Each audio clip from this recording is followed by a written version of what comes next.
Navapura ખારવાવાડમાં pressure cooker ફાટતા બે મહિલાઓ દઝાતા બંને મહિલાને સારવાર માટે હોસ્પિટલ ખસેડવામાં આવી હતી.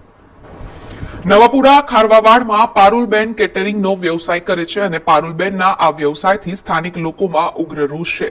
ત્યારે આજે કેટરિંગનું કામ કરતી વખતે અચાનક પ્રેશર કુકર ફાટ્યું હતું, જેના ધડાકાથી આજુબાજુના લોકો ગભરાઈ ગયા હતા અને ઘરની બહાર દોડી ગયા હતા અને તપાસ કરતા કુકર ફાટવાથી કામ કરતી બે મહિલા દાઝી હતી, જેથી તેમને તાત્કાલિક સારવાર માટે ખસેડવામાં આવ્યા હતા અને ફાયર બ્રિગેડને જાણ કરતા ફાયર ફાઈટરની ટીમ પણ પહોંચી ગઈ હતી. અને નવાપુરા ખારવાવાડમાં ગેસનો બોટલ ફાટ્યો છે એવી અમને જાણ થઈ. અમે તાત્કાલિક યુદ્ધના ધોરણે અહીંયા આવી આગ કાબૂમાં લઈ અને બે જણા દાજ્યા છે, બે લેડીઝ છે, એને દવાખાને આ લોકોએ 108માં આ લોકોએ અમારા પહેલાં રવાના કરી દીધા છે.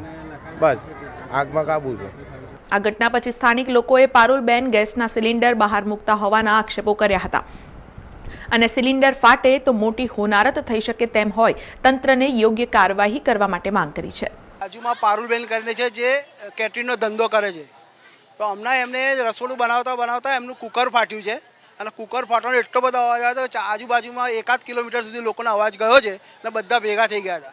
હવે આ તો સારું છે કે આજે કુકર ફાટ્યું. તમે અહીંયા જુઓ છો કે બાજુમાં આટલા બધા ગેસના સિલિન્ડરો મૂક્યા છે. કાલ ઉઠીને ગેસના સિલિન્ડર ફાટશે તો આજે આખો મોહલ્લાની હાલત શું થશે? અમે અહીંયા અમારું ઘર બાજુમાં, અમે અહીંયા રોજ અહીંયા ઓટલા પર બેસવાનું ઉઠવાનું, આજે અમારા ઘરની સેફટી શું છે? એટલે એ બેન કંઈક બી કરે છે, કોઈ સેફટી કઈ તકેદારી રાખતી નથી ને આટલું બધું